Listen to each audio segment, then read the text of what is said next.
Familja Balluku po përjeton momente të vështira kohët e fundit. Sikur të mos mjaftonin problemet e zëvendës kryeministres me drejtësinë, tashmë në dyert e gjykatës do të shkojë dhe vëllai i saj.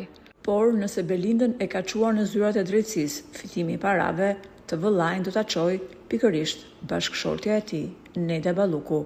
Fillimisht ajo ka deklaruar se ishte vendosur të ndahej me Ogrenin me mirëkuptim, por gjatë procedurave të ndarjes, Neda dhe Ogreni kanë patur përplasje të forta dhe Neda tha se është ndjerë e kërcënuar, prandaj është drejtuar policisë për ndihmë dhe më pas gjykatës duke marrë një urdhër mbrojtje që Ogreni mos t'i afrohet asaj, sepse në këtë mënyrë do t'i rrezikohet jeta.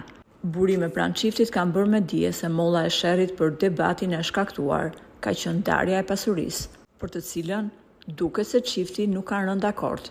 Neda është shprehur se edhe në vitin 2020 ato kanë qenë drejt divorcit, por ajo i ka dhënë një tjetër shans martesës, ndërkohë që për të tani nuk ka më kthim pas.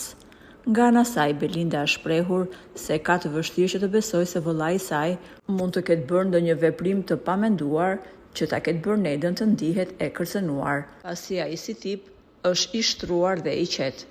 Tashmë, çështja e çiftit Neda Ogren është në tavolinën e gjyqtares Malinda Doga.